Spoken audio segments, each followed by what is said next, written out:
এইগুলো যেখানে পাবা বগের মতো বাইরে মাথা মুঠে ভাড়ায় হেলাবা।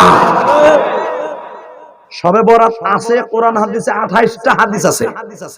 মা আয়েশা থেকে 4খানা হাদিস ডাইরেক্ট সহিহ হাদিস। সবে বরাত নবী পালন করছে, আমরাও করব।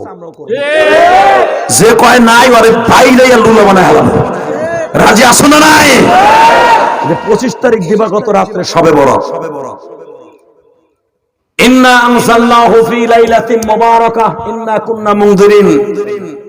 এই আয়াতটা ডাইরেক্ট সবে বরাতকে টার্গেট করে আল্লাহ নাযিল করছে। সবে বরাত আমার আল্লাহ কোরআন রেডি করছে নাযিল করার জন্য। সবে কদর আল্লাহ নাযিল করছে। তুমি সবে বরাতে ফেলাই দাও মানে জুতা দিয়ে বাইরে বাংলাদেশ থেকে খেদামু। কথা বল না কেন? সবে বরাত আছে, সবে বরাত চলবে। সবে বরাতের বিরুদ্ধে যারা কথা কবে অগ জুতা দিয়ে পিটামু। রাজি আছো না নাই? জোরে বলো রাজি আছো না নাই?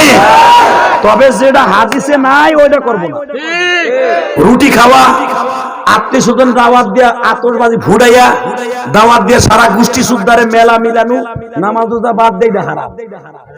কথা কন না কেন? ওই রাত্রে এক মসজিদ থেকে আরেক মসজিদে নামাজ পড়া, পুটকাবাজি ফুটে সারা রাত টিডিং টিডিং করে মোটরসাইকেল নিয়ে ঘোরা বন্ধু বান্ধব, ডাইরেক্ট হারাম হারাম হারাম। যে মসজিদে ঢুকবেন, যে মন চায় 12টা পর্যন্ত ইবাদত করবেন, বাকিটা ঘরাইয়া করবেন, আবার তাহাজ্জুদের সময় চলে যাবেন। নামাজের কোনো নির্দিষ্ট কোনো টাইম নাই, নামাজ কোনো নির্ধারিত কয় রাকাত পড়বেন এটাও নাই। আপনার মন যত চায় তত পড়বেন। ইনশাআল্লাহ বলেন। পড়া যাবে না? যাবে যাবে ভাই আমার সাথে যুবকগুলো ওয়াদা দে, জীবনে কোনোদিন এক ওয়াক্ত নামাজ ছেড়ে দিবি না, সবে বড় ছেড়ে দিবি না। কে কে রাজি আছে? হাতে দেখা দেখা। আল্লাহ তুমি তাকায় দেখো, সবে বরাত আছে থাকবে কিয়ামত পর্যন্ত। নিসফু মিনাশ শাবান, আল্লাহ নিসফু শাবান, লাইলাতুন নিসফু শাবান। এই নিসফু শাবানে তোমার পাগলগুলো ইবাদত করবে। শাবান মাসের 15 তারিখ দিবাগত রাতে, 14 তারিখ দিবাগত রাত্রে, 15 রাত্রে তোমার বান্দাগুলো ইবাদত করবে। হাজার হাজার মানুষ এই গোপালগঞ্জ কাশিয়ানি বসে হাত উঁচা করে ওয়াদা দিছে, আল্লাহ 21 ফেব্রুয়ারি জীবনে কোনোদিনই সবে বরাত ছেড়ে দিবে না। সারা রাত ইবাদত করবে আর কান্নাকাটি করবে, তওবা তিল্লা করবে। মালিক রমজান মাসের জন্য রেডি হবে, এটা একটা রোজা ছেড়ে দিবে না, 30 দিন রোজা রাখবে। মা বাবার জন্য কান্নাকাটি করবে, তওবা তিল্লা করবে। দেখে কবুল করে নাও। করবেন তো ইনশাআল্লাহ?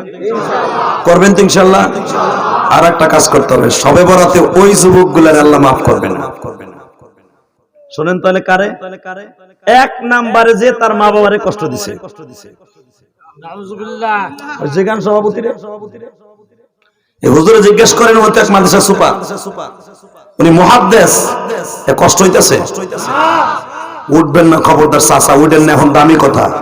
সবে বরাতে ওই চান্দুরে আল্লাহ মাফ করবে না, যত কষ্ট হোক, যত কপাল ফাটায় হেলা, কামতে কামতে চোখ দিয়ে রক্ত বাইর করে ফেলাইলো, আল্লাহ ওরে মাফ করবে না। এক নম্বরে যার প্রতি তার মায়ের বর্দোয়া আছে। পৃথিবীতে এমন কোন সন্তান নাই যে বাবা মা হয়তো রাগ করে হোক আর খুশিতে হোক সন্তান একটু বর্দোয়া দেয় নাই। ছোট্টকালে স্কুলে যাইতে চাও নাই, মা কইছে তুই আসবি না, আল্লাহ জানো তোর জহরে কহরে শেষ করে। এটা কিন্তু মনের থেকে দেয় নাই, কিন্তু এরকম বর্দোয়া দিছে না বাবা। এটা যদি বালে ঘর আগে দিয়ে থাকে, আল্লাহ পরে ওটা গুনাহ লেখেন নাই। যদি বালে ঘর পরে বোর কারণে মায়ের কষ্ট দিয়ে থাকে, বাবারে কষ্ট দিয়ে থাকেন, আপনার নিস্তার নাই, আপনি মাপ পাবেন না। এখন সবে বরাতে মাপ পাবেন এমন একটা সিস্টেম যদি আমি করি, করবেন না? যুবক তুই কোটি কোটি টাকার মালিক হবে, কোরআন শরীফ মাথায় নিয়ে বললাম। দুনিয়ার কারো দোয়া কাশিয়ানিতে কবুল না হোক, তোর দোয়া কবুল হবে। আমি সে সিস্টেম করে দিয়ে যাব। তাহলে বসো। আমি বলছি, কোরআন ধরে বলছি না, কাশিয়ানিতে কারো দোয়া কবুল না হলো, তোর দোয়া কবুল হবে সবে বরাতে। তুই যা চাবি তাই পাবি, ভালো রেজাল্ট চাস হবে, তুই জীবনে যা চাস তাই পাবি। আলহামদুলিল্লাহ বলেন। ভালো একটা মেয়ে চাস, বিয়ে করবি, তুই পাবি সবে বরাত। তুই যদি চাস এ যুবতী বোন যে তোমার ভালো একটা স্বামী হোক, আল্লাহ তোমার সবে বরাতে দিবে। আলামিন মুস্তাগফিরিন ফাগফিরালা, আলামিন মুস্তারজিকিন ফারজুকা, আলা কাদা হাত্তা ইয়াতআ ফাজর। সুবহানাল্লাহ। আল্লাহ রাসূল বলেছেন আল্লাহর কথা, ও নবী আমি প্রথম আসমানে চলে আসি সবে বরাতে, আমার রহমতের চাদর বিছাই দিয়ে বলি আলামিন মুস্তাগফিরিন, কি রে গুনাহ কইরা একবারে পাহাড় বানায় লাইছো, এই রাতে আমারে ডাক দে আমি গুনাহ maaf করে দেব।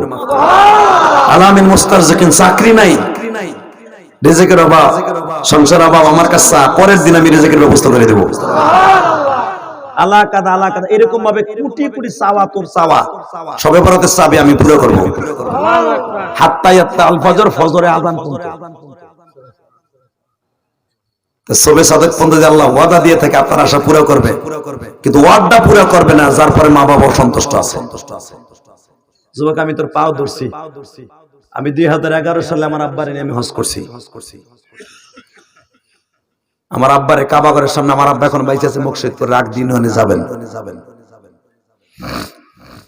আমার আব্বারে কাবা ঘরের সামনে দাঁড় করাইয়া এদিকে তাকান, কোরআন শরীফের মতো বুকের মধ্যে চাইপা ধরছি, চাইপা ধরে বলছে আব্বা আপনি আমার লাগি কিছু কর না আল্লাহর কাছে। 2011 সালে, আজকে না, 11 কত হয় এখন, কত সাল, কয় বছর আগে, 14 বছর আগে, ডিসেম্বরের 4 তারিখ আমার মনে আছে, 14 বছর আগে আমার আব্বা আমার বুকের মধ্যে নিয়ে বলছে আল্লাহ আমার ইলিয়াস যত মাহফিলে যাবে প্রত্যেকটা যুবকের চোখ দিয়ে পানি ফেলাবো। এক তো মা দোয়া দিয়ে গেছে নৌকায়, আর আব্বাই দোয়া দিয়েছে কাবা ঘরের সামনে। আল্লাহু আকবার। দ্বিতীয় নাম্বার আমার আব্বার কাছে বলছে আব্বা আমি সন্তান হিসেবে তোমার কাছে আর একটা জিনিস চাই, সেটা হলো কি আমার মায়ের তুমি মাফ করে দাও। কারণ আমি জানি কোন স্বামী যদি তার স্ত্রীর মাফ না করে কোনোদিনও স্ত্রী জান্নাতে যাবে না, যাবে না, যাবে না, যাবে না, যাবে না। স্ত্রীরা যদি সারা রাত্র সবে বরাতে সবে কদরে কান্দে, কোন স্ত্রীর দোয়া আসমানে যাবে না যদি স্বামীর কাছে মাফ না চায়। ও লেডিসের গোষ্ঠী ওয়াজ শব্দ শুনতে তো আইছো, কথায় কথা স্বামীরে কত তালাক দে, স্বামীর টাকা চুরি করে মা বাবারে জোলা করো, ভাই বেরাদারে দাও, তোমার স্বামীর টাকা চুরি করে এ মগির ঘরে মগির। স্বামী থাকে বেচারা বিদেশ, একটা মিনিট ইমুতে বললো কথা কইতে পারে না, নাঙের লগে ঘন্টার পর ঘন্টা কথা কয়। হারামি বিডি, স্বামী মোবাইলটা পাঠাইছে বেটা বিদেশ থেকে, একটা মিনিট বেটার লাগে কথা কয় না, ঘন্টার পর ঘন্টা ওরা এক্স বয়ফ্রেন্ডের সাথে কথা কয়। তুই মইরে এলো তোর গাল গুল ছুড়ে হারাবে ঘুষাইয়া, কথা কন না কেন? প্রবাসীদের কষ্ট আল্লাহ ছাড়া কেউ জানে না। এই যেগুলা যায় ওর বউ মনে বিদেশে যে গেল কেন, ওর বউ মনে কাম করে নাকি, এত সময় খারাপ রয়েছে এই কথা হইয়া দৌড় মারছে, তার মানে কি? আর বোর কাছে যাইতেছিলি নাকি? বোর জিগাইতে যাইতেছে তুই এই কাম করছিলি না। এই একটা মিনিটও স্বামীর সাথে ভালো নজরে কথা কয় না, কথা কয় না কেন? হালাকে স্বামীর সাথে যদি কেউ ইমুতে ভাইবারে হোয়াটসঅ্যাপে একটা মিনিট কথা কয়, ওই মহিলার চোখের জ্যোতি বাইরে যাবে, ওই মহিলার চেহারার মধ্যে আল্লাহর নূর চলে আসবে। সাজন কজন হলো স্বামীর জন্য, সে সাজে নাঙের জন্য, কথা কন না কেন? এই যে 21 ফেব্রুয়ারি গেছে যায় দাও স্বামী বিদেশ, দেওরে মোটরসাইকেল উঠা গেছে পদ্মার পার, কথা কন না কেন বেটা?